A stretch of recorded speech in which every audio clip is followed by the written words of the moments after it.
Conceive, believe, achieve. This is former UFC middleweight champion of the world, Michael Bisping. Paddy the Baddy here. You're listening to Combat Sports UK. And you're watching. Hello, everyone, and welcome to the Combat Sports UK boxing podcast. I'm once again joined by Jay Miller. How's it going, Jay? I'm all good here, Nathan. How are you doing today? Not bad, mate. Not bad. I can hear you talking okay, mate, because you've been to the dentist, haven't you? I thought you were going to come on here and be a bit of a mumbling, bumbling, idiot like me. Well, unfortunately, it was not a planned trip to the dentist. I got a what do you call them? At the back, a wisdom tooth coming through, and got infected at the back, so I had to go on some antibiotics, which is always fun. So if I start getting a bit sleepy during this podcast, then you know what's going on. I see you drifting off.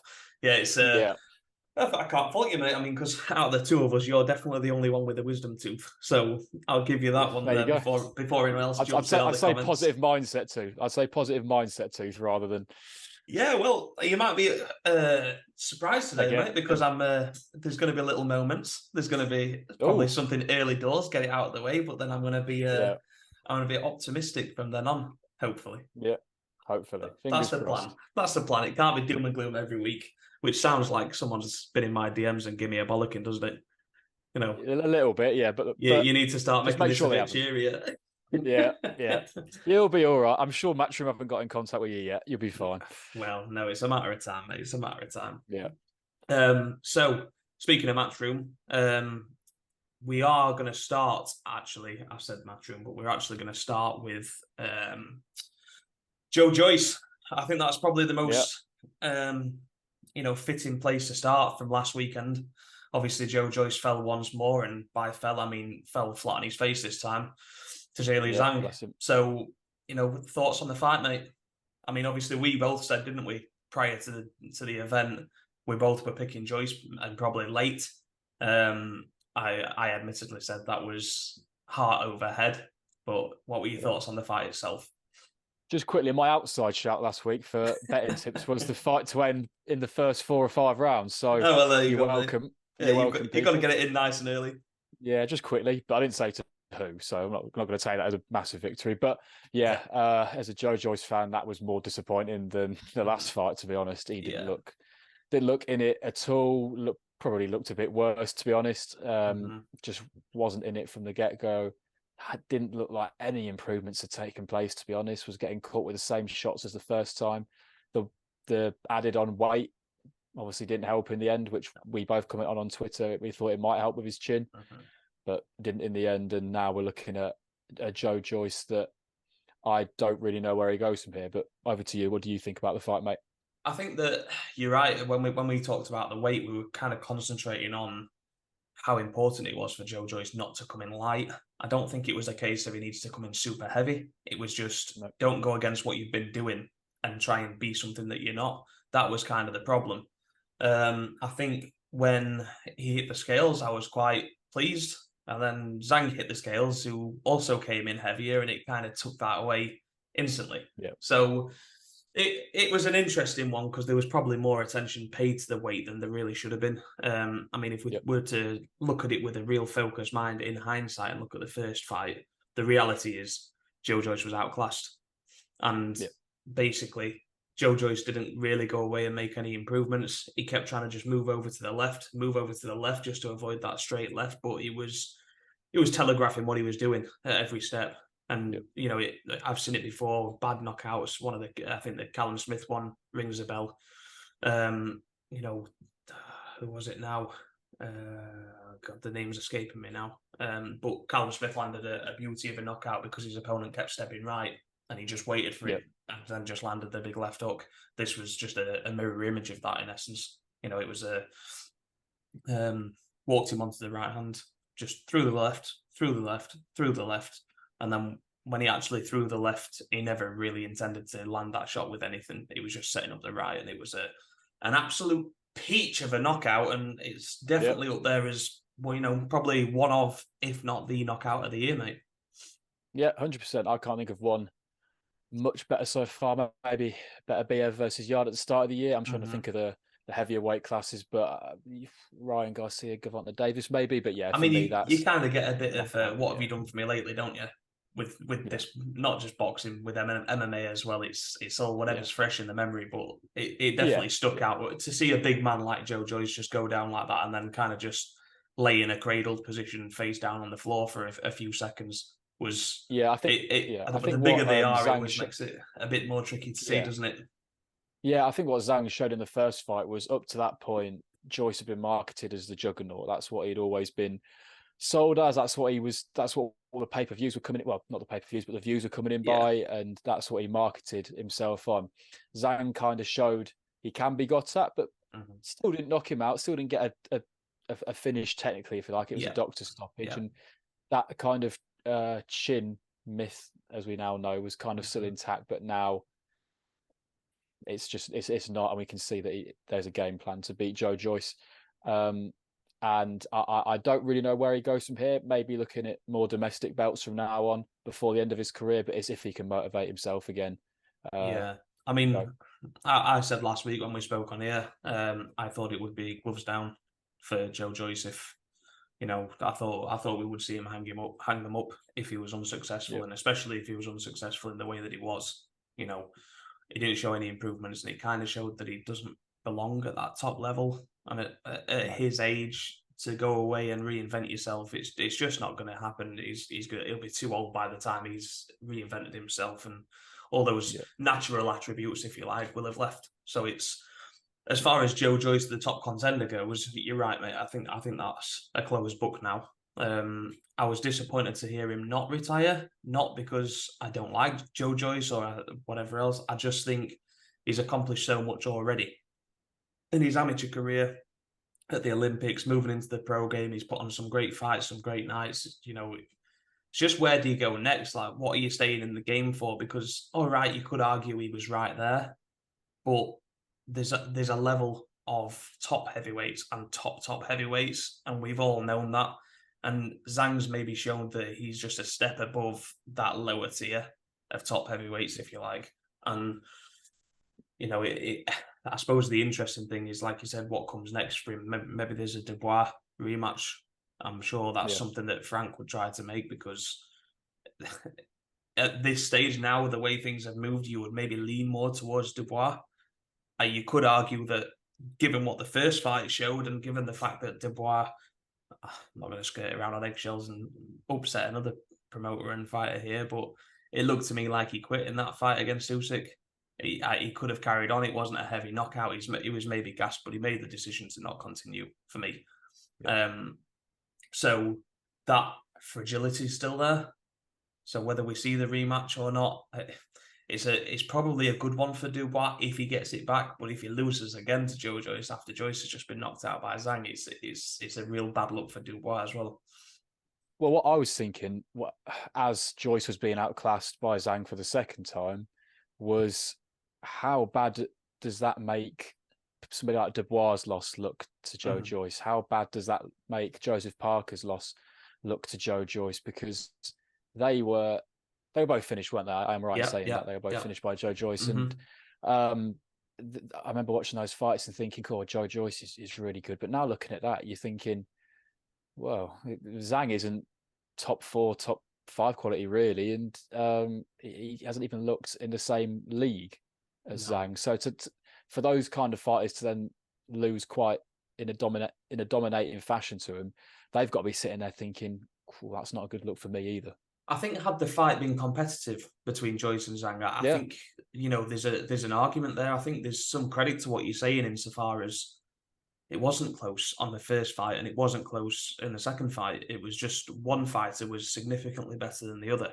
And you're right, how does it look in reflection? But then at the same, we look at Joe Parker. Joe Parker seems like he's not taking his career as seriously these days. He's a long way away from even the Joseph Parker that lost to Anthony Joshua. He's fallen significantly from that level. And I think you look at names on resumes sometimes, don't you? And you give it probably more credit than what it's maybe due when you look at it on the face of it. And when you look at those wins, there's a couple of sketchy ones. But you look at Zhang on the other hand, because we could spend a long time talking about Joe Joyce, but ultimately for Joyce, it's for him to decide what he does next, whether he hangs him up, whether he carries on. And we'll see then. But Zhang's obviously the guy that got his hand raised. he was the victor in dominant fashion. So I suppose the question is what's next for him more than anything Well, I else. still class Zhang as a unbeaten fighter. We touched upon it last week. I think most boxing fans class him as an unbeaten fighter. At 40 years old, he's kind of in a similar position to Joe Joyce before this fight, where if he's going to do it, he's going to do it now because he hasn't got too much longer left. Yeah. And I know the Tyson Fury fight's been thrown about, a potential Anthony Joshua fight's been thrown about. I personally don't see him at that level. I don't think he's quick enough for that level of fighter. But I think from his point, I think he deserves it. I think if it's a payday for him, if he can get it back to China and run it in China, it's a massive payday for him, and it's what his home fans do deserve. I read somewhere that there was a lot of buys and views from China for Saturday's fight. So, yeah, I would like to see that for him, but I personally can't see him going any further than being a mandatory challenger. Yeah, where he is now, in essence. Yeah. I think I agree. I think the question mark really would be. I think if you look at Usyk and I think if you look at Fury, I think Usyk boxes Zhang's head off all day. Obviously, he can whack, but I think he's, skill for skill. I think Usyk's a far superior fighter, and I would argue the same for Tyson Fury as well. The difference with Fury is obviously Fury's got that size that he'll still be the bigger man. As for Deontay Wilder and Anthony Joshua, they're obviously much more intriguing matchups. Maybe if you're looking to move into that top four, if you like, the Anthony Joshua one, if you'd have said to me the Anthony Joshua of 3 years ago, 4 years ago against Zhang, I wouldn't have even blinked. Now I'm not so sure. I would favour Anthony Joshua in that fight because I think he's still got the power, he's still got the speed, and I think he could box Zhang's head off, if I'm honest. And he has obviously beaten him before in the past in the amateurs, hasn't he? So, but the Deontay Wilder fight is quite intriguing for me if Joshua Wilder doesn't get made, because Wilder doesn't have that ability to outbox Zhang. He could hit him and hurt him like he can do to everybody, but he doesn't have that natural ability to outbox him. So that one for me is an intriguing fight. And outside of that, mate, I think you're looking Andy Ruiz Jr., the 90-year-old Luis Ortiz. Yeah. You know what I mean? I've heard on Twitter some people calling for a Jared Anderson fight, and I think Jared Anderson's a very intriguing matchup. I think it might have that'd be a bit too soon in Anderson's career. He hasn't really fought anybody top 10, top 15 caliber yet, and I'd like to see him prove it against better opposition than that. But Jared Anderson's a very exciting heavyweight fighter coming up, and maybe one day that will be a matchup. I mean, from a Zhang point of view, that would make absolutely zero sense because that's risking a load for absolutely no reward. Yeah, exactly. But yeah, I can see the argument for it being difficult matchups for like a Joshua and Deontay Wilder. I would still, as you say, I'd still favour them. I would still favour them both. I just think he's slightly below that. Maybe if he was 10 years younger, we'd be sitting here and saying, he could be challenging for these top spots, but I don't see it. And I think even in that, all they've got to do is survive 3 or 4 rounds, and I can't see him getting anywhere near the likes of them. I suppose the thing is, it's what does he do next for himself? Because the reality is we're looking at Tyson Fury's having this fight. Usyk's just come off against Daniel Dubois. Yeah. So when we look down the line that when this fight's going to happen, if, as we all hope, Tyson Fury and Usyk is next, once Fury gets his Ngannou fight out of the way, then we're looking at Zhang being out of the ring for a period of time. So as a knockover, do we look at, because let's just say in an idealistic world of boxing, right? We get Tyson Fury and Alexander Usyk early next year, and we get Deontay Wilder and Anthony Joshua as well. Zhang really needs a fight in the meantime. So does he run it back with Hrgovic? He's fighting down still? Or does he go for an Andy Ruiz, for example? I'd like to see him get the payday, personally. I'd like to see the Andy Ruiz fight. That's a payday. Hrgovic is not a payday. And I personally don't even think he's really got much to prove against him at this point in his career. No, I completely agree. It's just one of those, whilst he's sat in that position, does he take on somebody who he knows he can beat, because he did beat, even though he never got the hand raised? But it's interesting to see what happens with those two next. Obviously, just touching on I'm only going to talk about one other fight on that card, and it's not the fight itself, it's just what's next. Obviously, Anthony Yarde came back and did exactly what we said he would do, which was go out there and wipe somebody out nice and early. Kind of expected with a last minute step in, and we touched on this last week, but it was just Anthony Yarde doing Anthony Yarde things. Now all the talk is surrounding him being set up to fight the winner of Joshua Buatsi and Dan Aziz. So two things. Number one, who do you see coming through that fight with Buatsi and Aziz? And do we see the winner take on Yarde? Yeah, I think I think it makes perfect sense, to be honest. I mean, I was lucky enough to be at Buatsi's last fight against Stepien. I think I mentioned that in a previous podcast. And yeah, it was to be bluntly honest, it was a very, very boring fight. It was a boring card in general. You used the word lucky, the phrase luckily enough. Yeah.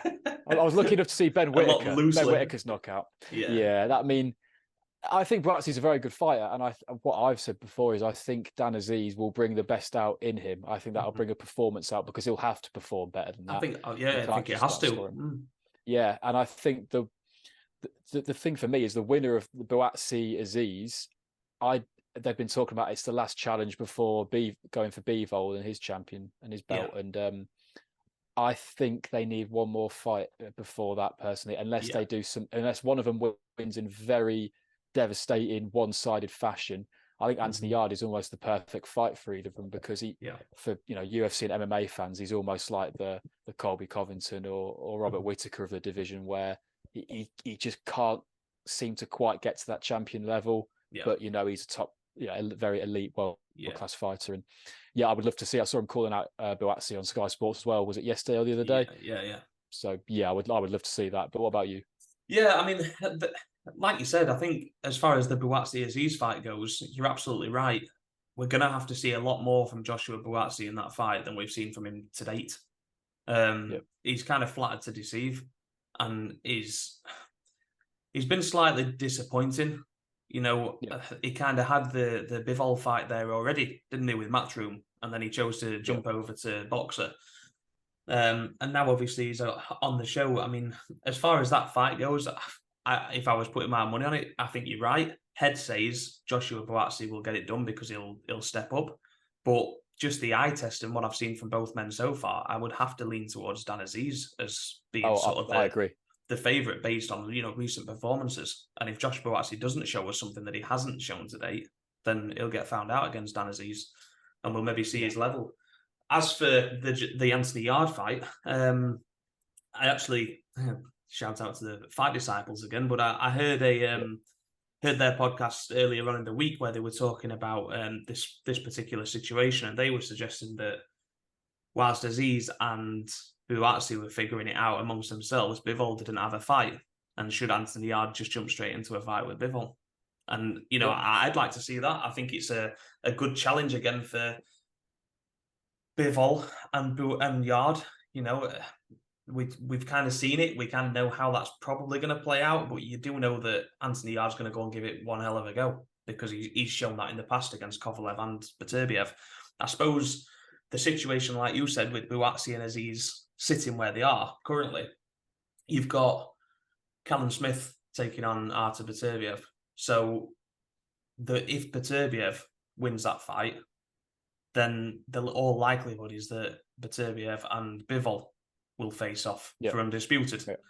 Unless, that little gingerhead Mexican sticks his hand up and fancies a knock with Bivol for millions and millions of pounds again.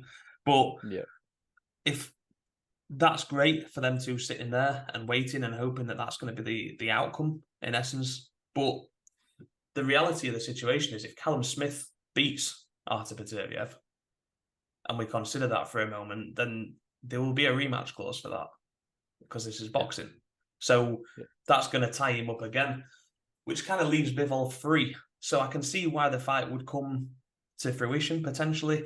The Yarde fight, I'm not so sure because Anthony Yarde getting the winner of Buatsi and Dan Aziz, I think you would see Frank Warren and Queensberry work hard to make that.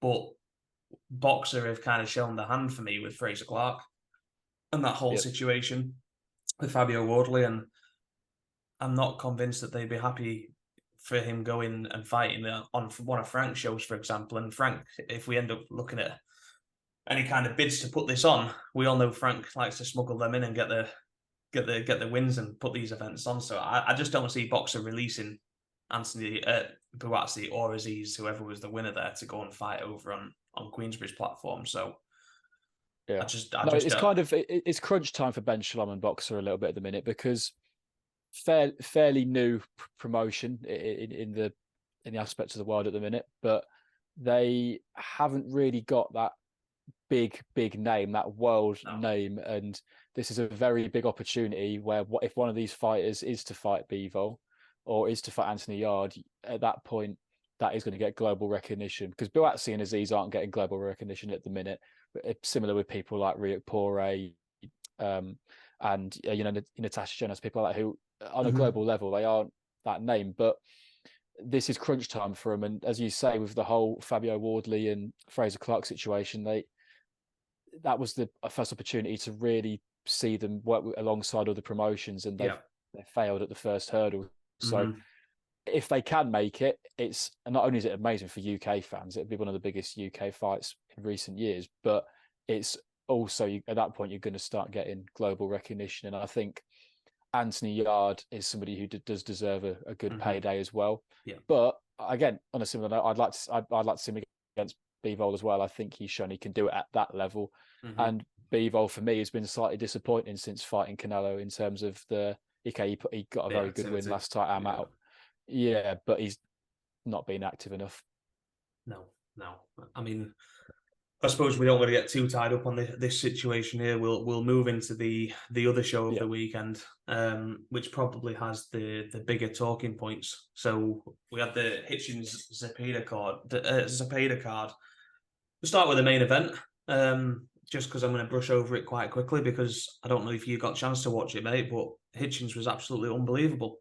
Just a step up in competition, a step up in level, and just showed that he's there and he belongs at that level, because he was absolutely phenomenal, mate. Won almost every round out there. Yeah, I managed to watch the highlights, and Jose Cepeda is a very good fighter. You know, he's a very big test for Richardson Hitchens, but it was, as you say, extremely one-sided.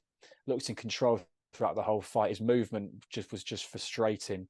Cepeda, from what I saw, he was getting angry. He was throwing wild shots, which was leaving him exposed. And I thought Hitchens, as you said, put in a brilliant performance.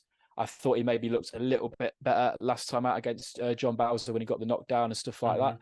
And I've seen some calls online to, suggesting Hitchens might be a slightly boring fighter. I don't personally agree, and I think he's a top prospect on the American scene at the minute. But very good performance again. Yeah, it's a sweet science thing, isn't it? Your hardcore kind of die-hard boxing fans will watch him and go, yeah, it's just phenomenal, some of the stuff he's doing in there. Just such a skilled fighter. But people do want to see knockdowns. They do want to see people go for a finish, especially in a fight which, you're proving that you're kind of levels above. So I think he's still a young prospect, and that'll kind of come. I think it's almost nice to see him not trying to sit down too much on his shots right now, and just working his way and taking the experience of these fights. So, sometimes guys don't show that power till they step up and they really have to call on it. So whether he has got it or not, I suppose we'll find out further down the line. But two bigger talking points on that card, mate.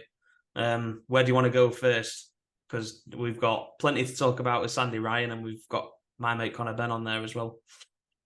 Let's go with Sandy Ryan first, I reckon. Let's go, because we're going to be on Conor Benn for probably a bit longer anyway. I'm not so sure, because I've got a lot to say about Sandy Ryan, mate. I'll be honest with you. One of the worst scorecards of the year. Yes, absolutely. Yeah. So, but we'll dive straight in. We'll talk about Sandy Ryan and Jessica McCaskill fight. Yeah. And just inept and just awful. Completely dreadful judging. I mean, I was watching the UFC and I turned the fight over, and we were about halfway through. So I watched the fight, and then after the fight, I watched the first 6 rounds. And when I saw the result, I thought, bloody hell, Jessica McCaskill must have been absolutely on fire at the start of this. She must have kicked off at a hell of a pace and put an absolute beating on Sandy Ryan, because I've almost got Sandy Ryan winning those last 6 rounds nearly. But maybe even could have argued that. And I'm looking and I'm thinking, bloody hell, she must have only just kicked herself into gear to end up with a draw and a split one way or the other. And then when I watched it back, I thought, well, rounds 1 and 2, there's not an awful lot happening. But as we move into the middle rounds, I can just see Sandy Ryan landing the jab, throwing the right hand, slipping away. And I can see McCaskill kind of bumbling forward, a little bit clumsy, trying to throw heavy shots but missing, or landing punches on the shoulders and stuff like that. And I'm thinking, the clean, crisp work is from Sandy Ryan. She's fighting, she's standing toe-to-toe at times, and then she's moving away and she's keeping it at range and she's managing the fight. So how has Judge scored that 97-93 for Jessica McCaskill? It's fucking unbelievable, mate. Yeah, as you say as well, I was in a similar situation where I had Bellator on one screen, UFC on another screen, and boxing on the main screen. So it's hard to keep up with all three at the same time. I'm a bit dizzy with it. But yeah, I mean, if there's ever a bigger telltale sign for what the fighters actually think of their performance, I mean, Jessica McCaskill couldn't even look into the camera at the end of the fight. And it's also indicative when the crowd in your home country is booing the decision at the end. That's how bad it was. I mean, it was just a completely one-sided fight. And the fact that somebody, well, I can't remember the judge's name, had it in favour of Jessica McCaskill. It was like, I don't even know what fight you're watching. Well, it's not even just that one judge, mate, is it? Because we also got a draw in there, didn't we? A draw as well, yeah. And the draw was equally as bad. There's no way in this world can I see a draw in that fight. Not even if I squint and I put my Jessica McCaskill hat on. I just can't see it. It's just a disgrace. It's the kind of stuff, and I will pick up some positivity towards the end, mate, but this is the one thing for me throughout this entire show which really pisses me off, because this is why boxing is in the position that it is. People get sick of it. People tune in, they watch that fight, they're watching it and they're thinking, this is a cracking fight, because it was. You know, Sandy Ryan was winning the rounds, but it was an entertaining fight. You know, both girls were throwing down. They were absolutely throwing everything at it, kitchen sink, the lot. And you're looking at the fight, if you're not a fully functioning, watch the sport every week in, week out boxing fan, and you're just a casual football fan or anything else, you're coming and watching these kind of fights. That's the kind of fight where you turn it on and you go, I don't fucking understand boxing. Because I thought that girl over there, that English girl, I thought she won. And I thought she won it quite comfortably from what I saw. And you're like, yeah, that's not inexperience of watching the sport. That's just fact. You could see it a mile off. It's just, it irritates me, mate, because we all know what happens, and the answer is nothing. You don't hear anything from the judges. You don't see the judges being downgraded. You don't see any punishments or hear anything about it, or there's no further training or anything like that. It's just move on to the next one. And the thing that bothers me is if this was like a small hall card and 2 unknown fighters on there, it's still shitty, but it's not as bad. We're talking about a fight here between 2 world champions looking to become a unified world champion and set up a massive undisputed clash down the line. And Sandy Ryan's been all the way over there. It's the stuff she's dreamed of. She's gone and fought her ass off, stuck to her game plan perfectly, slugged it out when she's had to, won the fight comfortably, and then been absolutely robbed. I mean, we often say on the podcast, we don't keep comparing it to MMA and UFC, but when those stupid referee or judge decisions come in UFC, they're the biggest talking points of the year. Yeah, Paddy Pimblett and stuff like that. His last win over Jared Gordon, and talking points of the year. In boxing, it's a weekly thing. Yeah, I mean, if this was a UFC podcast, we'd be talking about this at the first main point. Yeah. This is just like halfway through the podcast. It's something that happens, and it. Yeah. I mean, as you say, I've got friends who are more into MMA than boxing, and how do you say to them, look, come over here and watch this sport? Yeah, here's what you got to offer. Judging like that. Yeah, it's difficult, mate, because when you look at it and you're listening to it, and you've got Sonny Edwards on commentary, and Sonny was brilliant. I mean, I know he's not well liked amongst a lot of people, but Sonny Edwards is fucking comedy gold. But he also is a straight talker. And he was saying there, I'm having second thoughts about coming over and having my fight against Bam Rodriguez over here, because if this is what they're going to do, I mean, don't get me wrong, it's not much better in the UK, but the judging, just to even get it that far wrong, that it can't be that he watched the fight or she watched the fight and saw that result. It just can't be. No. There's no way they couldn't sit down with her in a room now and tell me that they scored that fight for Jessica McCaskill, and I go, okay, I can see why you've done that. It's just impossible. Which raises the question, is that scorecard written out before that fight happens? Do you know what I mean? And this is why people hate the world of boxing, because it just looks like it's corrupt and rotten from the core when you look at stuff like this. But like I said, we're going to move on because I don't want to be too negative about everything. But Sandy Ryan was brilliant and was absolutely robbed. So, we'll move on from that one. And we'll talk about the next talking point, mate, which is Conor Benn's return. Yep. The fight itself, what were your thoughts? Because we don't need to get into whether he should have or shouldn't be in there, but what were your thoughts on the actual performance? Yeah, I thought he looked quite good. I genuinely thought after that bigger layoff, to go 10 rounds with somebody who was obviously as game as Orozco turned out to be. I thought he did well. I thought he landed a number of very clean shots, very powerful shots. Head movement still looked there. As I say, general fitness and stamina looked brilliant. I did pick on a piece of commentary that I do agree with. At the amount of big shots he landed, I'd be a bit worried that he didn't even get really a knockdown. I know he wobbled him a few times, but he didn't get a knockdown against somebody around his weight. I know he's a bit more heavy usually, but around his weight class and not that high skill level. If you're then looking at somebody like Chris Eubank Jr. in the future, if you can't get him out, you're certainly not going to get him out with that punching power. But overall, I thought he did quite a good job. But what about you? It's amazing how that punch power's gone, mate, isn't it? It's almost like we were looking at a clean athlete fight. But no, I all joking aside, mate, that's obviously, what's been going across socials since the fight is that Conor Benn's obviously lost his pop, and that was always kind of the fear, I suppose, for the Conor Benn camp coming into the fight, which was he needs to go in there. Which is why I'm kind of surprised at the opponent. I'm not, because he wasn't necessarily a well-known name, but you've got to take your hat off to Orozco because I picked him out as being kind of a nobody last week, and you kind of said, well, I don't know, he's never been stopped, he's had this many fights, and it was definitely a padded record still, but you're right, he was absolutely game, he didn't get the script, and he put a real fight on, and he actually, came to win the fight and kept it going until the final round, so you've got to kind of give a little bit of credit to that and the chin, because you're right, there were some big shots, and Conor Benn did hurt him at one stage. Never got him out of there finished, but there was definitely some wobbly legs and a bit of a here we go moment. I think in the third round it was, and he got up against the ropes. And he kind of survived that and came back swinging. But I thought the performance, like you said, was pretty good. I thought he was throwing a nice selection of shots. He was clearly the smaller man in there. I think the one thing, like you've just touched on there, mate, which is kind of, I took to social media and said Chris Eubank Jr. smashed Conor Benn to bits, if that's what he can do against a fighter at that weight. Because if we're talking about him, he's talking about fighting Golovkin. He's talking about taking on Chris Eubank Jr. They can do it at 160. They can do it at 168. He doesn't care. I get it. Conor Benn's just pissed because he's been out for a long time. But the fact of the matter is, he's been knocking people out at 147 pounds.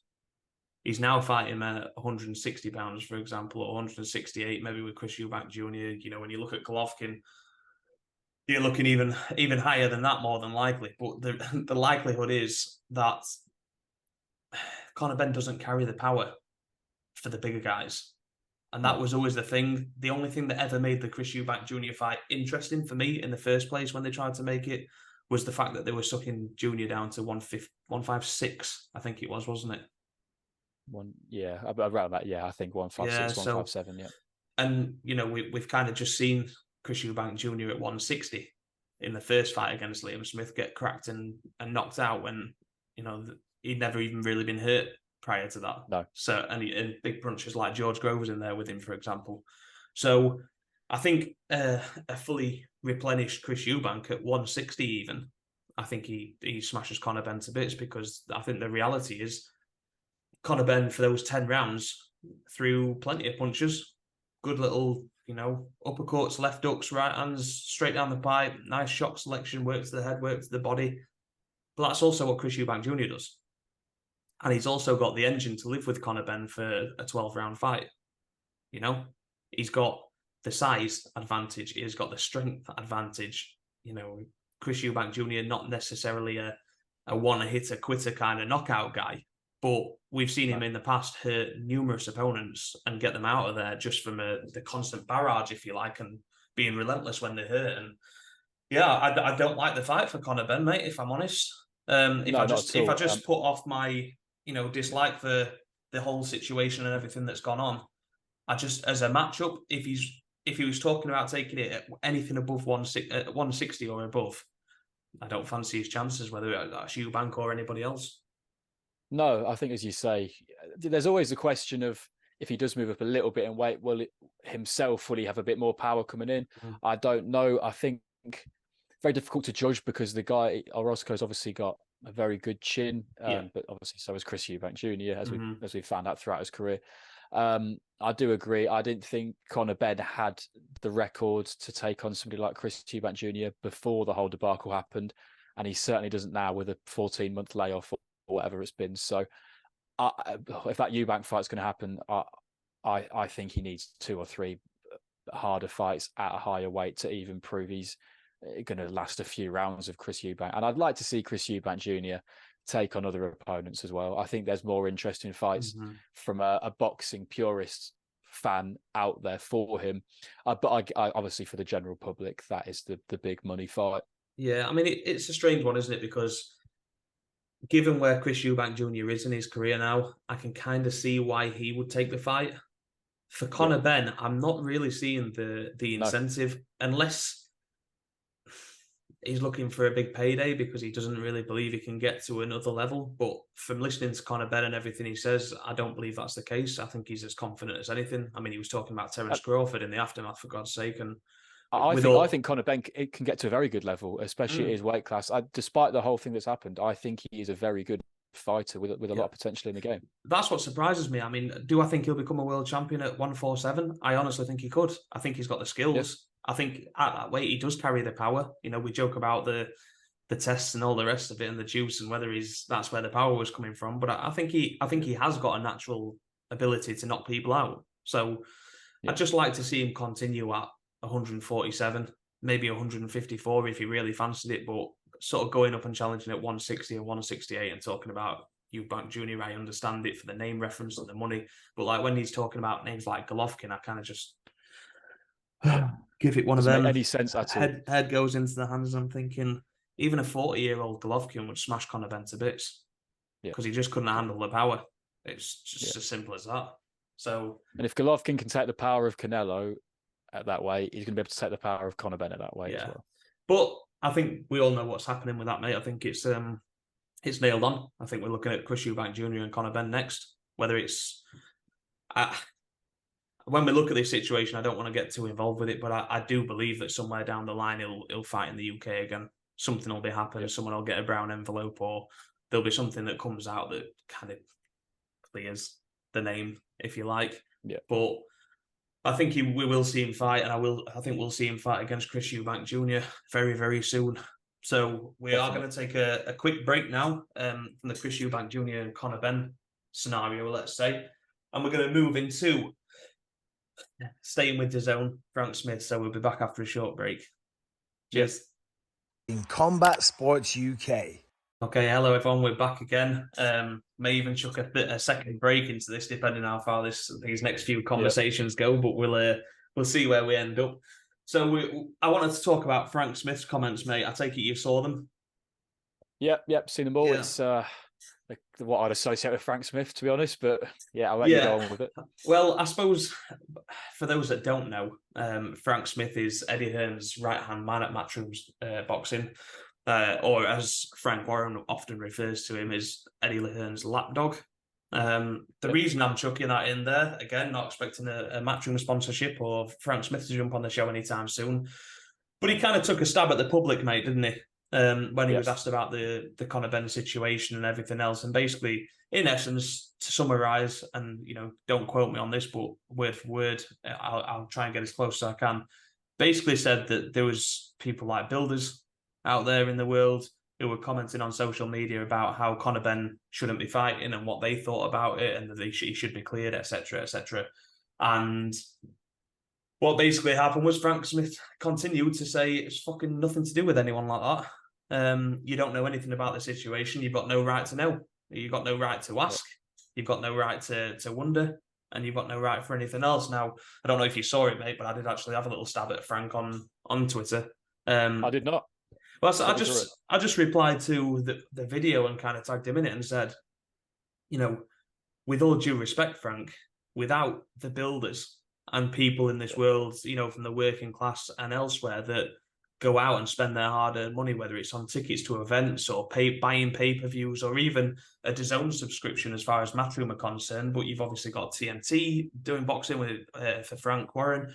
You've got a boxer on Sky Sports for Ben Shalom.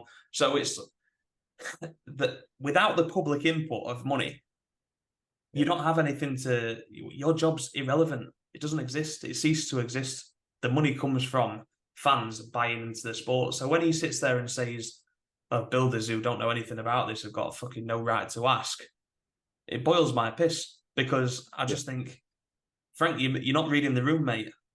People are asking the question because they're not happy with the outcome. If he was to sit back and kind of, Eddie's silver-tongued, isn't he? And you listen to Eddie, and Eddie just turns around and says, look, he's cleared by the British Boxing Board of Control, in essence, as so far as he's not banned anymore, which means he can fight. What do you want us to do? The fighter's allowed to fight. He wants to fight. We want him to fight, so we're putting on a fight. Whether you agree with it or not, you can accept that. But for Frank Smith to kind of come straight out at the public and say, well, you've got no right because you're not involved in the sport. If you're a fan buying tickets, pay-per-views or anything else, you have as much right to an opinion as anybody else involved in the sport. Yeah, looking at sport in general, that's why football clubs have fan liaison officers. Mm-hmm. So to get the opinions of the people buying the tickets and, paying for the streams. What a sales technique to go out and slag your whole audience off saying you don't deserve to know what we know. Eddie Hearn, but whatever your opinions on Eddie are, he must have been sitting there head in hands like, why? What are you slagging people like that off for? That's our audience. Without builders, mate. That could be a certain percentage of your viewership gone. Mm-hmm. And to come out and kind of be so dismissive and arrogant and say we don't deserve and disrespectful to know anything about the situation. Okay, well, we won't pay for it then. We'll go on a legal streaming website and get it through that, and you won't get any of the money. Well, this is the thing. What annoys me about it is, when you look at the Matchroom stable, for example, I'll pick a fight in a couple of weeks where we've got next weekend, even the weekend after this one, we've got Josh Warrington and Lee Wood. Yeah, those two lads. Yeah. I guarantee that they both got best mates that are builders. I absolutely guarantee it, because the working class lads that come from Nottingham and Leeds, they weren't born into money or anything else, and all their mates are builders, joiners, plumbers, whatever else people they've grown up with, as well as people they know obviously in the sport. So kind of message does it send when you're slagging people like that off and saying, builders have got fucking no need to whatever else, and meanwhile Lee Wood's best mates out there saying, that fucker, they're talking about me. Yeah. Do you know what I mean? Yeah. It frustrates me, mate. Honestly, it really, really wound me up to the point where it became a conversation piece on this podcast, at least. But I've seen it's got a lot of backlash on social media as well. No, stuff like that really gets to me. That's just elitist mentality of I'm better than you. You buy my product, and it's not the market you're in, mate. You're in a market where you've got, if anything, it's your job to sell it to people. That's not selling it to people. No, in an ideal world, everyone would boycott the Conor Benn and Chris Eubank Jr. fight. Just because of Frank Smith's comments, and say, "Well, fuck you," and lose a load of money on this. I don't often say this, but I do agree with Simon Jordan. Simon Jordan's come out on TalkSport and said, because he's alluded to people being builders, and he's come out and said it's not the builders that want to see it, mate. It's UKAD and the British Board of Control that want to see it mainly. Mm-hmm. They're the people you should be appealing to. Forget whatever your opinions on the general public are. You haven't even sorted the situation out with the people who are on your level. So don't diss the people below you. I believe the word he used was nincompoop. Yeah, I can't remember the exact phrase he used. I'm sure he called him a nincompoop. But it's like go and get the tea or something like that. But well, again, T-boy for Eddie and Matchroom. But it's just a frustrating one, mate, for me. Like I said, you've got to. Simon Jordan knows the audience that he's playing to as well when he says things like that, because I'm sure he's uttered phrases like that in the past himself. But it suits the narrative now, so it's easier to move on. But that's kind of putting last week, and this week, mate, we have the return of Saul Canelo Alvarez. Yeah. Taking Big on fight. Charlo for the undisputed titles at Super Middleweight. Thoughts on the fight? Undisputed versus undisputed. Yes, that's right. One of the biggest fights of the year, and I'm definitely looking forward to it. I think I mentioned it last week. It's as I said, it's one of the biggest fights of the year. A stylistic matchup, which I think's going very underrated in the thought processes of many fans, many bookies in terms of their odds. I mean, I will go on to who we think is going to win in a bit, but I think it's a very close fight and very interesting stylistically. But what about you, mate? How do you see it? Well, it's interesting because we saw Dana White talking as far as the UFC was concerned about Mexican Independence Day in Las Vegas, and sort of saying they'd taken the T-Mobile Arena and they were going to fight Canelo for it. I notice there's no UFC on this weekend, mate. There's obviously a reason for that, isn't there? We'll have a week off. They're going to go to war with Canelo, but they're not going to put any fights on the same night as Canelo Alvarez fights because everyone's tuning in. I mean, when we talk about this guy, it's probably going to sound a little bit contradictory of me if I don't say this. So I have to kind of put it in there that Canelo's had his own issues with failed drugs tests, with the contaminated Mexican meat and all the bullshit that went along with that. But at least Canelo provided a real, an explanation and served, even if it was a backdated ban, served a ban. But what he's done since then, mate, to move on and become undisputed and win world titles in different weight classes that, realistically he's too small for, has been nothing short of unbelievable. And he deserves all the credit in the world for his mentality and his attitude. If we're talking about his fights over the last 5 years, for example, there's probably only the John Ryder fight in there that you could go, that was kind of a tick over fight. Yeah. Do you know what I mean? Yeah, definitely. And I think just quickly, you talk about the UFC there and the Canelo. I mean, do you remember back it was Diaz versus Masvidal when Canelo had to wait for his turn to box because they wanted the view? Yeah, we don't want another situation like that again. No. But yeah, in terms of this fight, I mean, we'll go into the matchup stylistically. I think Jermell Charlo, obviously, he's moving up, undisputed versus undisputed, and I think he has got some problems, some moves and some techniques that could really challenge Canelo. And as you say, Canelo doesn't really take weakened fighters, weakened opponents. John Ryder, if John Ryder's the worst out the lot, that is saying something, because John Ryder's a very game, very game opponent, at a world-class level as well. So yeah, as you say, he's already taken on the big fights, and I think Jermell Charlo is another one to add to the resume, especially at the age, not the age he's getting to, but from the age he's fought since. Yeah, the years, the miles on the clock. Yeah, exactly. It's an interesting one because it's important that we state that it's Jermell Charlo.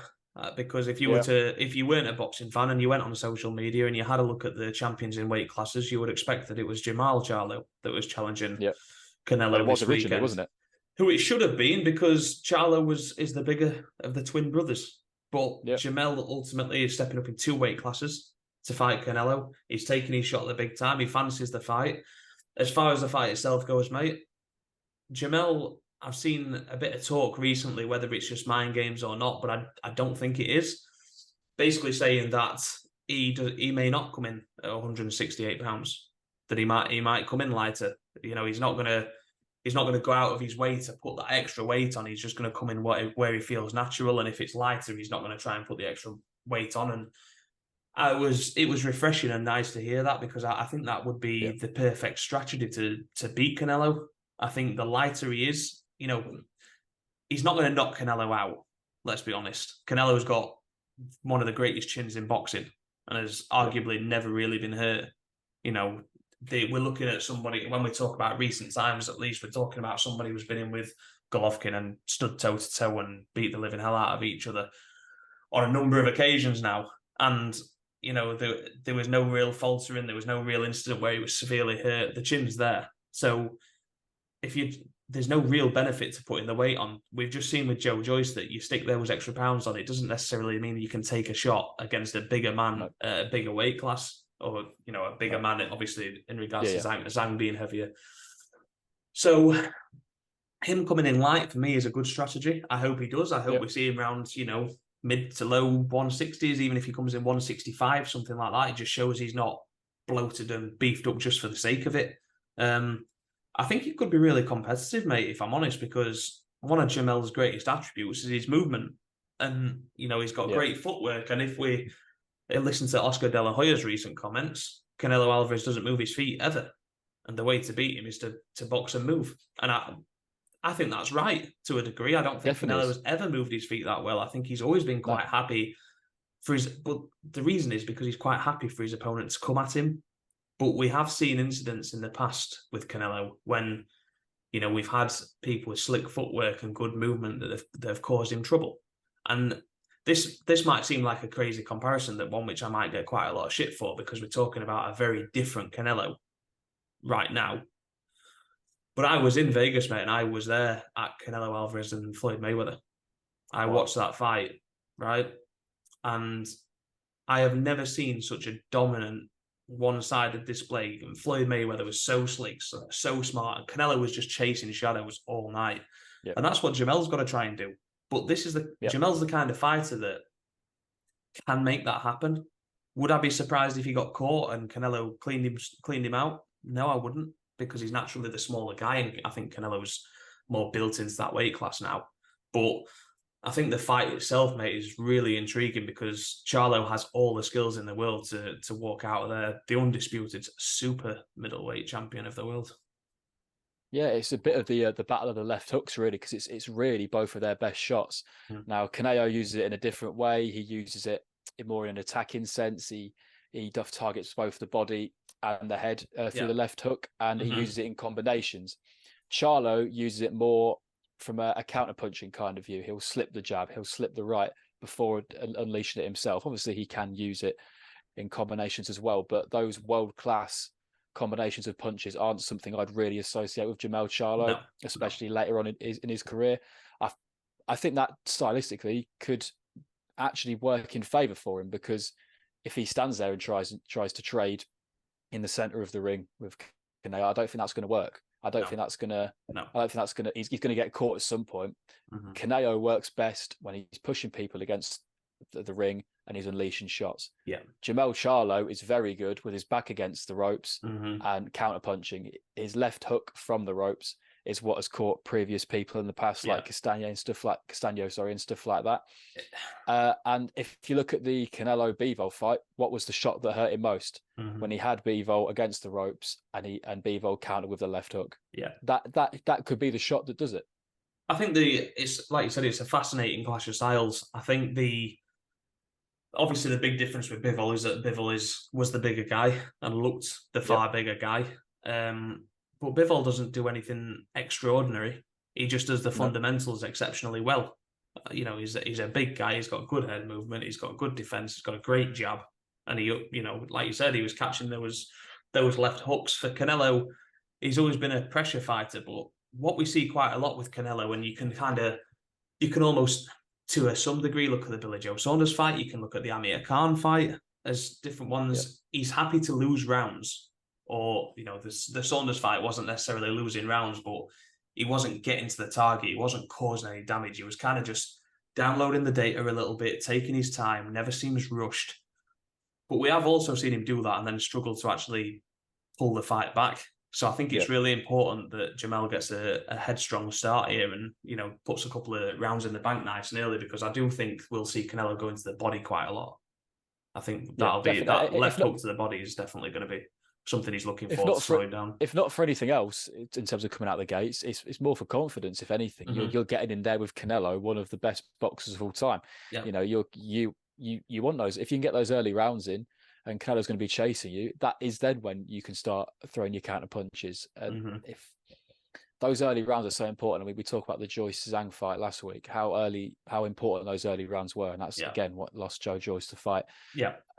As you say, he's got to go in there, and he can't. The worst thing that Charlo can do is be a bit timid and and kind of just let Canelo come on to him and not really reply with anything. That's the sort of fight that I really hope doesn't happen. Yeah, I mean, I think the only way we see that happen is I think Charlo will come out full of confidence. I think he knows he's good enough. I think the problem will be when he's in there with Canelo, when he feels the side and he feels the speed and the difference, he might think, oh shit, this is going to be a long night. And then if that's where the mentality switches, then it will be a long night. I think the thing is for him, if he can come out and nick some rounds off Canelo early, he can sort of put his game plan into mode, and it's an intriguing matchup, mate. And I think it's one that everybody should tune in and watch because I've seen a lot of people saying, well, this is just Canelo's fighting someone who's smaller. Yeah, he is. Not at all. Is he the favourite? Yeah, he is. But this is going to be a competitive knock, in my opinion, mate. I mean, if you were gonna give a prediction, what would it be? I would say Canelo by decision, I think, is what I'm going to go with. It's a big night for Derek James as a coach. Obviously, coming off the back of that Errol Spence loss to Terence Crawford, he's got to prove his name again, and they've got to get the game plan right. Yeah. But at the minute, I'm leaning towards Canelo. I think I will be up towards the first bell. I have to see how it goes, but I don't see Charlo as this massive underdog that some people are talking about. No, what about you? No. Do you know what, mate? I really wouldn't be surprised to see an upset. I really wouldn't. I wouldn't. I wouldn't at all. I'm almost.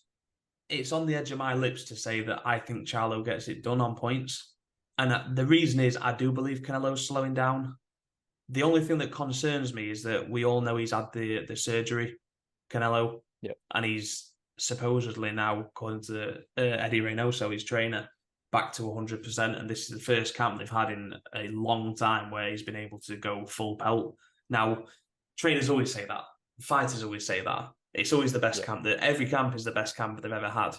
That's just part of the mind games coming into the fight for their opponent. But there's obviously, with the surgery and stuff, there's an element there that suggests that Canelo probably is going to be improved. But I look at the John Ryder fight, and with all due respect to John Ryder, who showed probably one of the biggest hearts you're ever likely to see in a boxing ring on that night. Definitely. John Ryder's at a level, and it's a level below Canelo, and that's not disrespect. Canelo is just on a different level. Charlo is also on a very, very high level, but at a lower weight class. And I do think that a good big guy always beats a good little guy. And that's the way that I'm leaning. Like I said, I had it on the lips to kind of say Charlo, but and maybe it's an outside bet and an odd. Looking at the odds, I might go, I'll have a bit of that money. I'll take a bit of that action. But if you're asking me for a prediction now, I would probably say I'm going to go with Canelo by late stoppage, just based on the fact that, again, I almost said points, but I'm going to go with a stoppage based on the fact that Canelo is the bigger guy. And as those rounds wear on, if Canelo doesn't slow down and if he is still all over Charlo and Charlo hasn't got the power to keep him off, we all know Canelo can knock anybody out. So it wouldn't surprise me, despite the fact that Charlo obviously has a good chin. And Charlo, looking at it from Canelo's point of view, has had a 16-month hiatus from the ring. He's talking his surgery. He's had a hand injury by himself, which obviously isn't his fault, and he needed to get over before getting back in there. But it's an interesting matchup in terms of that as well, because there's the 16th month layoff against the constant activity in the ring. How does that play against each other? Will Charlo be fresher, or will Canelo be more ring-wise, more street-wise because of that continued time in the ring? And I mean, Charlo, I think he's had something like 11 fights in 8 years. Yeah. That's not great. No. It's not ideal against somebody who's been fighting 2 or 3 times a year. Probably someone that has had the surgery and has had a bit of a layoff, and he's probably coming in more refreshed now than they have been for maybe a long time. So I think you're right, mate. I think that could definitely play a factor. When we talk about this card, there's also another cracking fight on there, mate. We've got Yordenis Ugas is returning against Mario Barrios. What's your thoughts on that fight? Yeah, I think maybe not as excited about it as the mainstream audience. I think for me, Barrios goes into it as maybe my favourite for the fight. I don't know about other people, but I've been a bit...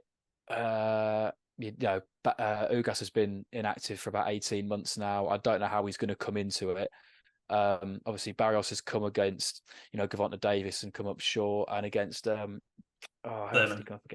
Keith Thurman, and then lost by decision. So I see Barrios as a favourite, especially since moving back up. I think he's looked a little bit better in that last fight, that last win. But what about you, mate? I'm not as clued up about it as you, maybe. No, well, I'm gonna go the other way, mate. actually. So one of us is going to look stupid next week unless we get a draw. I actually think that Ugas obviously lost last time out against Errol Spence. Suffered the eye injury, and that's why he's had the time out. But it's not the first loss on his record. There's a few on there, but he's also until the Errol Spence fight was on a really impressive run and has caused trouble for everybody that he's ever been in there with. He's highly competitive. I would argue that the Gervonta loss and the Keith Thurman loss. Gervonta, we all know what Gervonta is. There's absolutely no shame in that. We look at Keith Thurman on the other hand, and Keith Thurman is not the same Keith Thurman and wasn't necessarily the same Keith Thurman then. So there's the name looks great on the record, but I would argue that even at the age he's at now, Ugas is probably at the moment that they've fought, excluding Gervonta, it's probably the toughest test that he's had. So I expect a really competitive fight here, mate. I'll be honest with you. I can see Barrios winning it. I can see that argument. I don't think it's a poor shout at all. Just for me, I think Ugas's experience will see him through over the line with this one. Yeah, I think Ugas's last stoppage came back in 2020 against Mike Dallas Jr. I think I'm right in saying that. But I mean, that was a doctor stoppage before that. His last stoppage came back right at the start of 2018. So it's been a while now since we've seen a dominating performance from Ugas. Yeah. And Barrios is looking to build his career back up again after two successes. I mean, when he came into the Gervonta Davis fight, I remember thinking this is actually one of Davis's toughest opponents to date. He was unbeaten. He'd been on quite a long run of knockout. I think there's maybe one decision in there, but quite a long run of knockout victories. Yeah. And Gervonta Davis just made him look like me fighting him. It was like I think he won most rounds and finished him. Yeah, I think you're right, but I also struggle putting too much stock into that, just purely because when we talk about Gervonta Davis, we are talking about a real superstar. He is that good, and that loss on a record, whatever weight class you're fighting at, it kind of is irrelevant to a certain extent. Very similar to Ugas's last loss against Spence. People say X, Y, and Z about Errol Spence because of the beating he took from Terence Crawford. But let's be real about it. Going into that fight, you were 60-40 one way or the other, weren't you? Whether you're on Spence or Crawford. So this is going to be a close knock, I think, mate. I'm going to go for Ugas, and I do think it'll be a points decision over 12 rounds, but I won't be at all surprised the other way. But I think stylistically it could be a good matchup, mate. But definitely it's not stylistically, that there's not an awful lot more on that card to pick apart, but we have obviously got we've got some action closer to home, mate. So Jayo Pataya will be defending his cruiserweight belt, and he's going to be in there against one of the Brits. So he's in there with Thompson. And what is this too early? I suppose is the big question for Thompson. Yeah.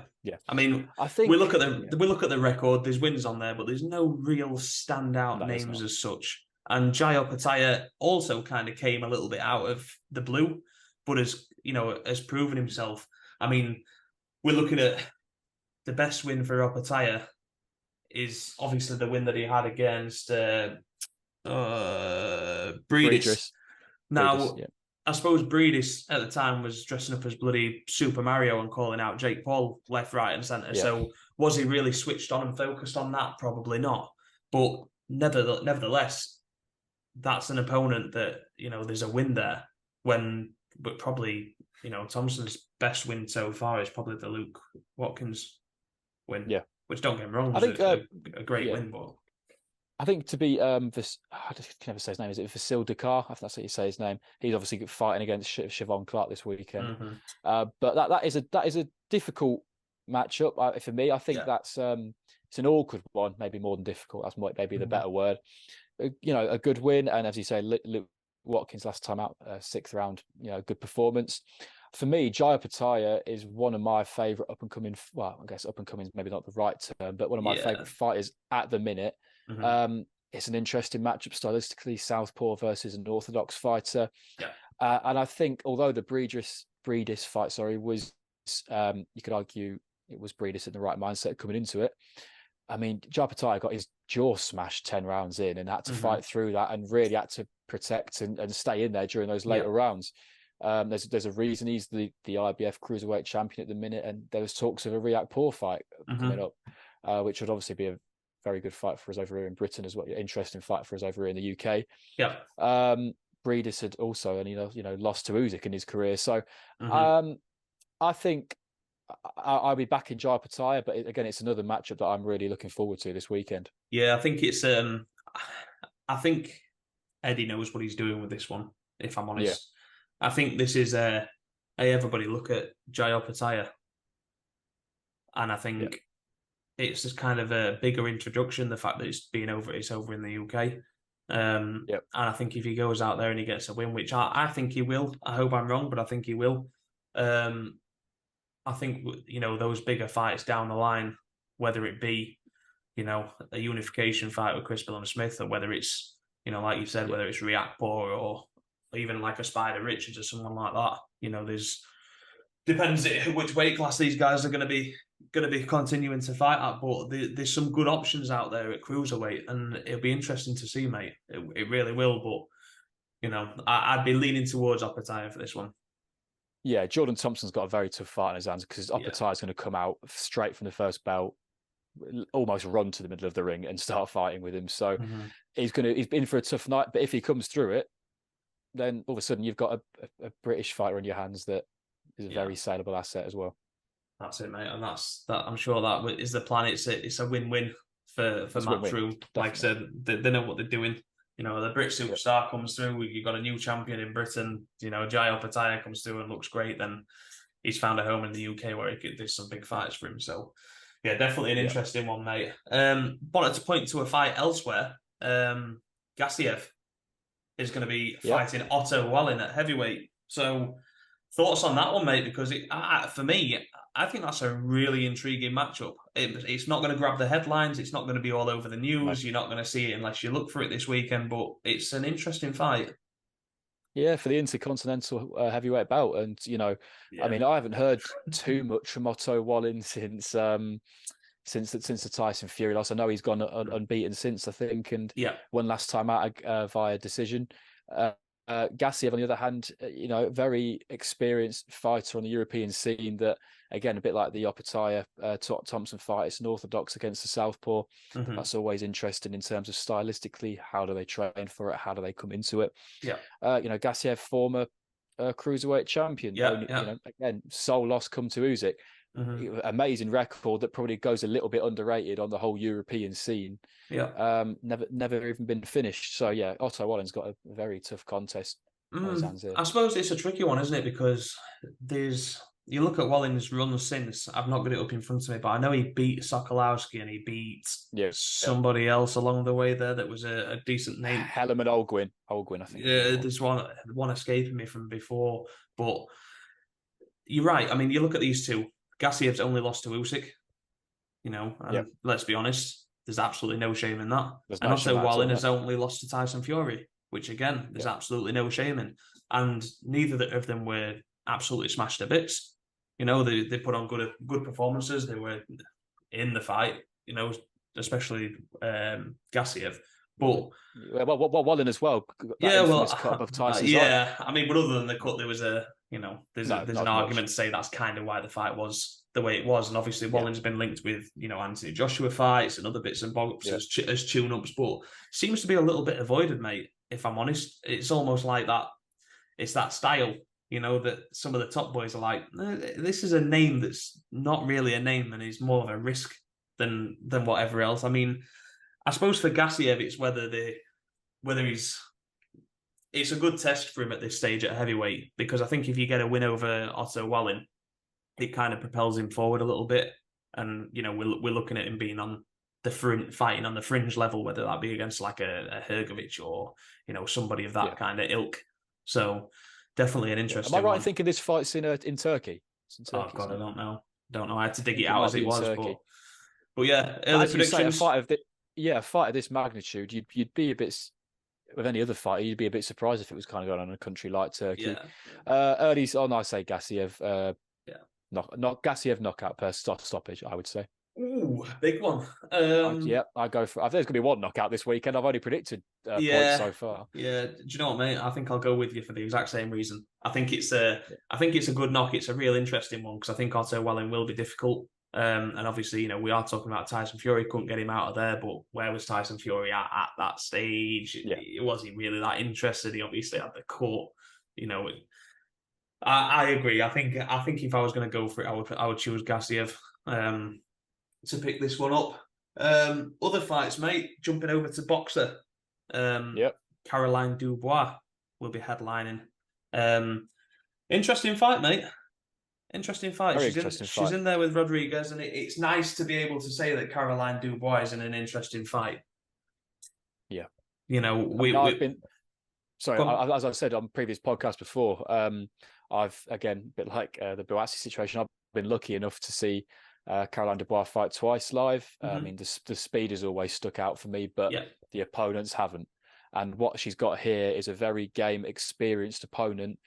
And she's also, from her side, coming in with a lot more confidence than usual. She's done punditry for Sky a bit more, and she's talking a bit in the build-up. And I've heard somewhere, I think it was Andy Clark mentioned that she's recently moved out of her parents' house and she's living by herself now. So maybe the confidence is coming from somewhere like that. And again, she's probably going into the fight as the favourite because she's that saleable an asset, and she's looked that good so far. I just wish it was 3-minute rounds, as we're seeing with other women's title fights. I mean, I'm a big advocate of the 3-minute rounds. For Caroline Dubois at this stage, I don't know whether this is maybe the fight for it, or the stage of her career to be doing that. I think the 3-minute round should maybe be reserved for the top tier, and I believe Caroline Dubois will get there. She's not there yet, but she's absolutely got all the talent in the world. She can whack, she's fast, she's elusive, but she does have a very game opponent in front of her, and it wouldn't at all surprise me, mate, if this looks very similar to the Conor Ben-Orozco fight. I think you maybe see Rodriguez pushing forward. I think you see Caroline Dubois picking off and trying to switch that round and get her on the back foot and try and land some big shots. I mean, Caroline's talking about making a statement stoppage, and it would be if she was to get it. She absolutely can, but I don't see it. I see this one going to points, but I see quite a comfortable points win for Caroline Dubois. Not a comfortable fight. No, well, Dubois proved last time out against Lascano that she can do it over the rounds. Obviously, this is 2 more rounds. It's 10-rounder. But yeah, I think Rodriguez unbeaten since 2018. She had a few draws in there as well.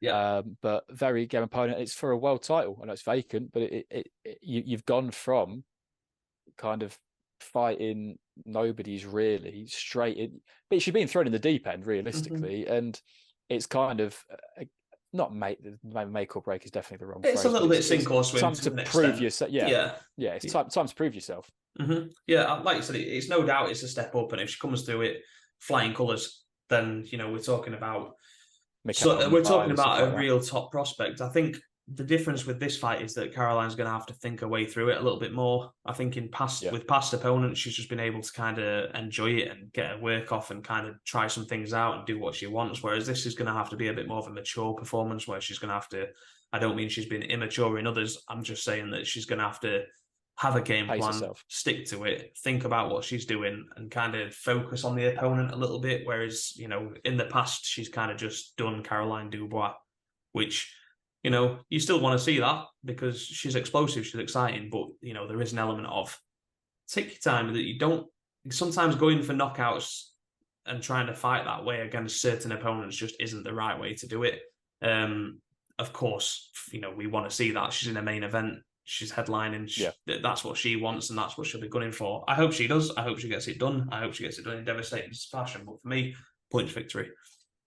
It reminds me a little bit of Adam Azim's kind of last 1 or 2 fights where he's had to prove himself against. That's to think about it a little bit, and he's had to go the distance. Sticking on a boxer theme. If I was to go for the prediction, I'd go the same as you. I'd go Dubois by points. I think that's what you said, isn't it? Yeah. Dubois on points. I mean, last one just from that card anyway, mate. Just going to pick up the Vidal-Riley fight. I mean, I'm not going to go into it with any major detail, but, Vidal Riley is one of these personalities, let's say. But doing things very differently, mate, has kind of switched away from the celebrity and switched more into the hardcore boxer. It wants to get a British title and go down that kind of route. And I think if that's what he's looking at, then fair play to him, because it's not an easy thing to do that. You know, you kind of talk about English titles and Commonwealth titles, British titles. You know, the reality is they're very, very hard to earn. There's some tough fights on the domestic scene. And I suppose the only reason I wanted to mention it, mate, was just to kind of tip my hat to him a little bit, because I think we see the comparison with Tommy Fury, for example, who came into pro boxing and has then moved over into celebrity boxing. And don't get me wrong, if I'm in the Tommy Fury business, you crack on, because Tommy Fury, we know, was at a certain level and would have probably struggled to win an English title, let alone a British title. And that's no disrespect. That's just kind of where he's at. So for Vidal Riley to do the opposite and go, I want to prove myself and do it properly, you know, it's kind of got me a little bit invested in his story to see, you know, can he do it? Is he that into it? You know, and see what kind of happens, because the reality is, for someone like him, the celebrity boxing will always be there.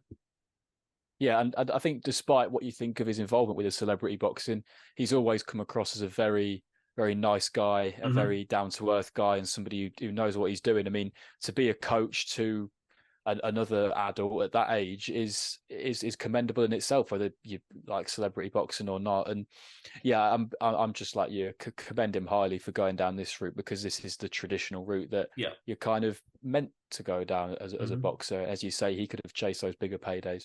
Yeah, definitely. Well, again, we are going to take a quick break, and then we're going to come back with some big fight announcements. Now, there's a couple of little cute ones in there that we're going to have a little talk about, but there is one in particular, mate, which we cannot avoid. Huge fight. So we'll take a quick break now and we'll jump onto that. So we'll catch you again soon. In Combat Sports UK. Hello, everyone. Welcome back. Like we said just prior to the break there, some big fights announced, rumoured, confirmed, a little bit of everything in there, mate. Going to start with the Tyson Fury and Francis Ngannou undercard. I mean, just before I jump into this, I know what happens, just a little curtain peeler here. Whenever we do this podcast, I'll put together some notes, I'll send them over to Jay, and I think every week that we've done it so far, I add something in that he's completely unaware of at the last minute. There's no real intent or reason behind it, but it keeps him sharp. Yeah, people will probably, catch me out and say he's only going off his notes, but that's why I'm here to get tested. No, we're not professionals yet, mate. We're just starting out. You'll see me if you see me glance this way, it's because I'm referring to notes. So am I. So the quick look down, that's all it is. If you're on Spotify or Apple Play, then we're boring the life out of you with this bit because you can't see anything. But hey ho, we'll jump into these fights. So the first one, mate, it's a confirmed fight, and it's not breaking news as such, but the Tyson Fury Francis Ngannou card, we've got David Adelaide challenging Fabio Wardley. It's been confirmed that it's not going to be for the British title, which seems ridiculous. I understand the logic that it's not in the UK, and the British title can't be on the line, and they're the rules. But we've touched on it before. It just seems a shame when you've got two top prospects or heavyweights at that level that they're fighting each other and that title's not on the line. Just seems a little bit silly to me.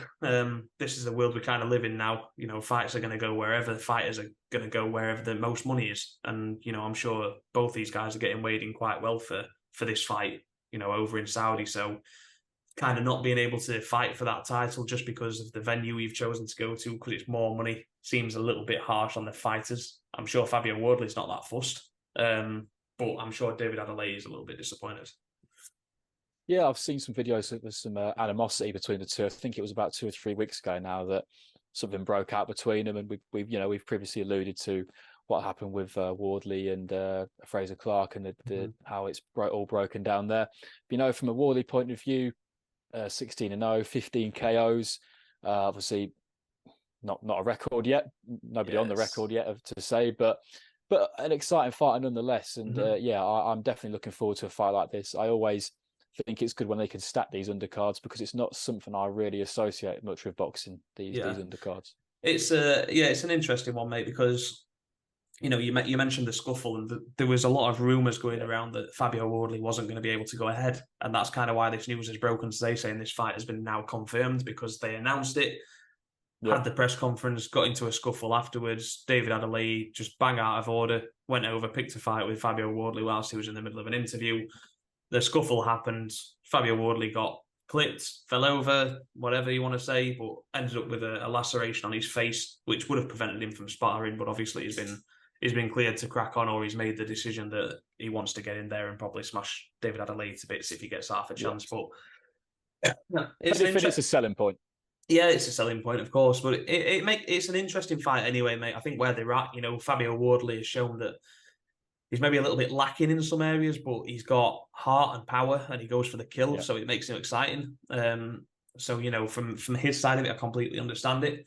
From David Adelaide, it's even if he doesn't get the British title, if he can say that he's beaten the guy that holds the British title, then it's still the same scalp. He may not be able to take the belt with him, but it's it still moves his career forward. He's already a European title holder as well, isn't he? Yeah, already a European title holder. Of course, yeah. It still moves his career forward, so it's an interesting one. I mean, early predictions? Oof. Just of the scuffle alone, probably Adelaide by knockout. But I'm going to say knockout, definitely. Definitely knockout. I think it'll go quick, this one. Wouldn't be surprised which way it goes, to be honest. I'm going to lean towards Adelaide getting it done early doors, not because I think there's a massive disparity between these two. I've seen a little bit more from Adelaide to suggest that he can he's at a higher level than Wardley right now. But look, either way, I think it's going to be a cracking fight for as long as it lasts. I don't see it going beyond 6. I think we're talking, 3 or 4 rounds in this one. So good that fight's carried on, and it from a boxing fan's point of view, if you've got the Tyson Fury and Ngannou fight and you don't really give a shit about that, it's good to have a proper boxing fight on there. Don't know if you saw it, mate, but Moses Hituma has been confirmed on that card as well. Yeah.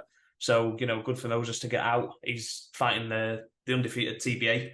So, that's going to be an interesting one again. But look, he's a young kid with bags of potential, and he's a very exciting prospect. So good to see him staying active and getting out there on a big card like that, where there's going to be a lot of eyeballs on him, whether they're from the MMA world or the boxing world traditionally. But good fight. But he looked amazing. Looks amazing at the weekend as well, and I think he actually got moved up from where he was originally meant to be on the card. So he's obviously a big selling point already. Yeah, I think people are starting to realise, he's been talked about in numerous outlets, and he's got bags of potential. He's a young kid. He's not going to get there overnight, but he's going to hopefully start stepping up in class and competition. Finding a little bit more out about him, and definitely somebody to be excited about. Another one that's not confirmed, mate, but is rumoured is Nick Ball. The fiery little Scouser is looking at getting back in there, and it looks like it's going to be an eliminator for the WBC title. He's going to be facing Isaac Dogby by the looks of it, and Isaac obviously is class all by himself. When we talk about the two, they're on different trajectories to a certain extent, but Isaac's kind of lingered around that area and been there and kind of fallen short a little bit. Nick Ball is just smashing his way through everybody. Went through Lamarty last time, and obviously that ended in devastating fashion. Thankfully, from what I've read, Lamarty's kind of recovering and stuff now from that. But Nick Ball is ready. I think he proved that. I think he's proven it time and time again that he's a level above the competition that he's been in there with. But he got a win against an Isaac.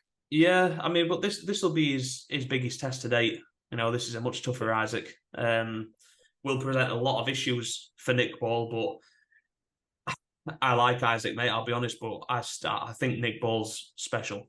Yeah, definitely. I think definitely 100%. He's a selling point for the north of England. Those northern fighters always bring crowds in, especially local venues. And Nick Ball has shown so far in his career that he's definitely at that level. It's time to step up. And 18-0, that's when when you get to around the 20 fight mark. That's when you really need to be taking on somebody of Isaac's level. Yeah, I mean, we've obviously Rosie Ramirez was the last loss on Isaac's record, and it was last time out. So he's kind of rebounding here. I don't really fancy it as a rebound fight, I'll be honest, because I think Nick Ball's going to be, I think Nick Ball's getting better every time. Whether Nick Ball's going to be one of them where he knocks everybody out, and then maybe he doesn't continue knocking everybody out, but he's always going to put everything he does, and he's got a gas tank for days. So they're gonna go for a Nick Ball stoppage in this one, as my official prediction. Early picks. Yeah, Nick Ball either by stoppage or by decision. I'll go decision. To be a bit different. Yeah, well, Isaac's definitely got the capabilities to go the distance. I just think Nick Ball's he finds that shot, and whoever he's up against is going to be in trouble. Very, very Javonta-like. And then the last fight that we'll talk about, mate, before we jump off, is the biggest of them all. Regis Prograis will be defending his title against the up-stepping in weight Devin Haney. Now, before we go on to kind of how we see this fight playing out and who we're going to kind of pick early doors, so that's just to give you a little mention there, mate, so you can have a little think before I get to you. But yeah, I'm trying to think right now. I think it's important that we commend both men for taking the fight, but more importantly, I think Devin Haney, and I'll be honest, mate, I'm not Haney's biggest fan. And when I say I'm not his biggest fan, I'm not his biggest fan in regards to I don't find his style. It's great, it works, it's good, it's boxing, but I don't find him, he doesn't really put himself in risky situations, and I find that a bit, not boring is the wrong word, but it's not the most exciting style. So I'm not against Devin Haney, but what I will say is this: Devin Haney as a character since becoming, or even before, but since finally getting that belt round him, has been nothing short of remarkable. He's taken on all challenges. And say what you want about the Loma fight and how you thought that was maybe scored rightly, wrongly, whichever way. I think he's proven that he'll fight anyone, anywhere, and he's stepping up in weight to do the same again against who you would arguably be able to say is probably the best at 140 pounds right now. We can talk about obviously Jack Catterall and everything else kind of surrounding that whole section, but T.O. is obviously up there as well. But I think if we're looking at kind of the recent work, apart from last time out where it didn't look great, I think Regis Prograis has been on a bit of a tear lately. Yeah, well, we spoke about Jose Cepeda before, and obviously that's where he's got one of his most recent victories. Devin Haney, I'm a massive Lomachenko fan, so I think you're going to kind of see how I scored that fight. Yeah.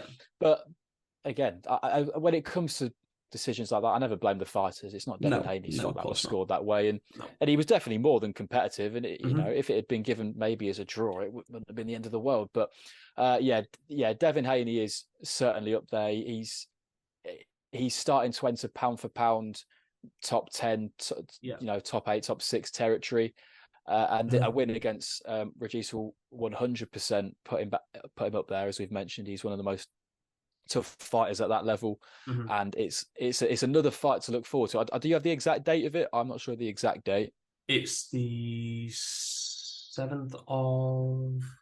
Oh, I'm not sure actually, mate. I did have it loaded up earlier on when I was just having a look, but either way, it's not 9th of December. 9th of December. So it's another big fight to look forward to this year. In a year of we've had quite a lot of success with these big fights coming up. Yeah, that's the positivity hat going on. But you're right, mate. I mean, it's disappointing we never got to see him kind of in there with Gervonta or even the Ryan Garcias at that stage. And obviously T.O. was there as well. But the T.O. fight is definitely there. I mean, if Devin Haney comes through this, I wouldn't be surprised to see T.O. and Haney next. But this is anything but a foregone conclusion. I think you'll see the best of Regis Prograis in there against Devin Haney. I think he's one of those guys that needs that adversity, that doubt, that risk factor. And I think if he's not got it, you see him underperform. But I think if he feels like he's got a real statement to make, I mean, we saw him against prime Josh Taylor, and some people would argue that he won that fight. It was exceptionally close. So, and it was probably one of the fights of the year. So it's an interesting knock, mate, and just can't wait for that one. And like you said, it just tops off what has been a good year for boxing, which probably people might be shocked at listening to come out of my mouth, but it has been. There's been an awful lot of shit gone off, but as far as some of these big fights, this is just another one that we're getting in, like you said before, the year's out. And I mean, we'll talk predictions before we wrap this one up, mate. So early picks: Devin Haney, Regis Prograis. Go. Devin Haney decision. Devin Haney decision is what I'm going to go for. I'm a fan of Devin Haney. I know he's not everybody's cup of tea, but yeah. Yeah, I think that's the smart money. I think the difference with this one could be that Prograis can maybe drag him into a bit of a dogfight. Which is something we've not really seen Haney. No, I mean that much succeeding.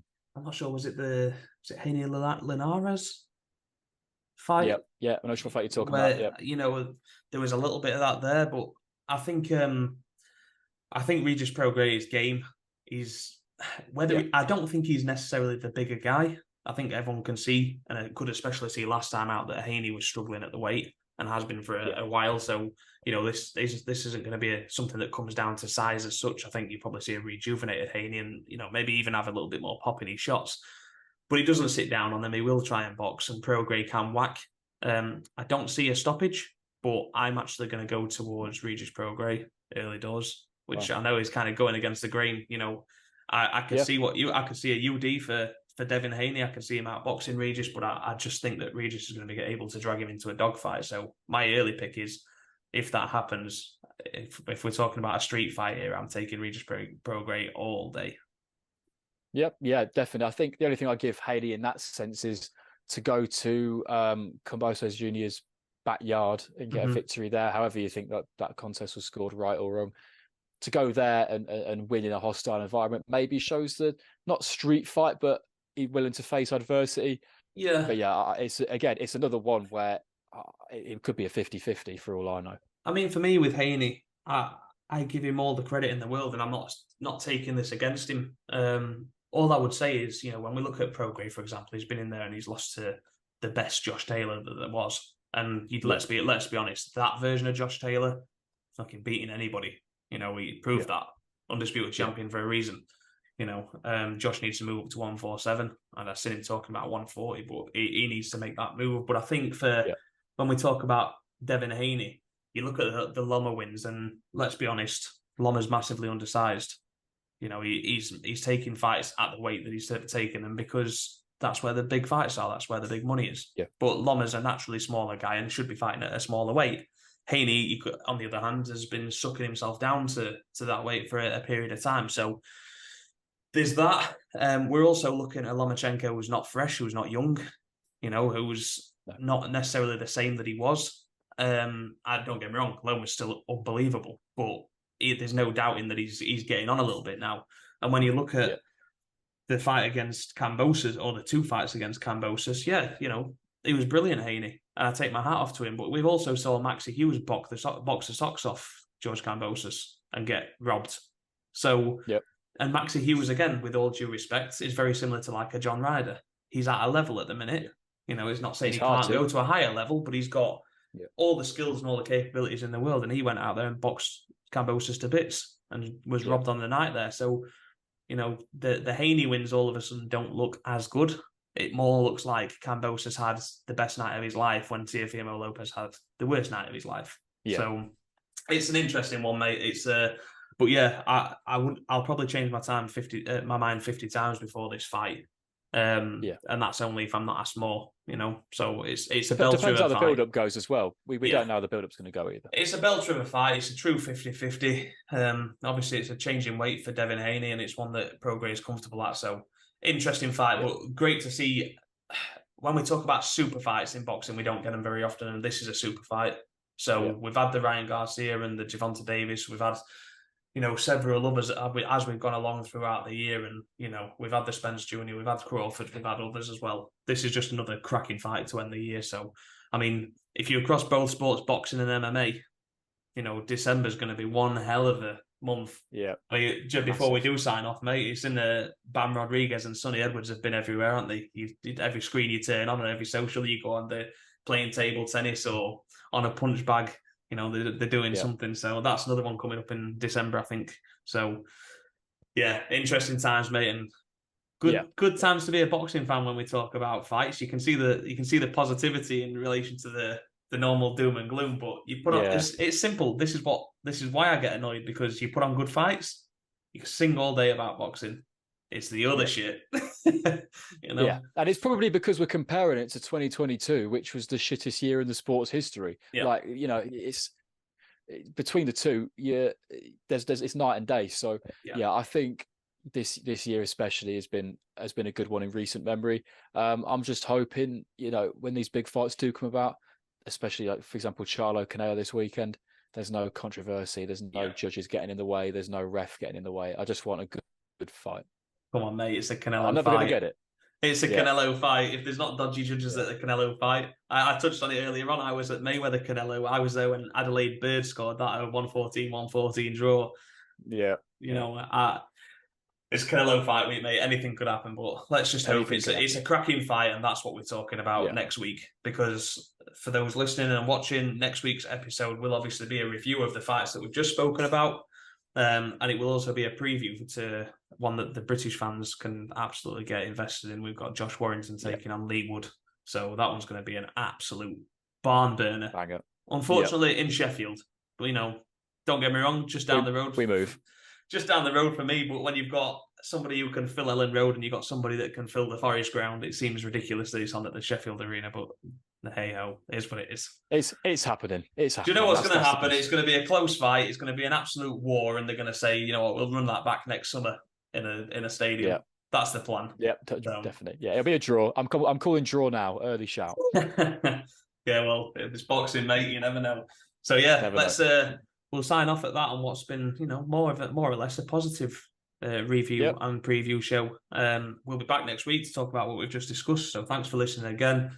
Follow Combat Sports UK across social media, Instagram, Facebook, Twitter, and jump onto our YouTube channel. Give us a like. The podcast's going to be up on there. There's interviews with fighters, whether it's boxing, MMA, and we're also across Spotify, Apple Play, and wherever you can find podcasts. So thanks again for your time, mate, this evening, and we'll speak next week. Cheers, Nathan. See you next week, mate. Cheers, mate. Looks forward to the fights this weekend. Yeah. Cheers, bud. Cheers.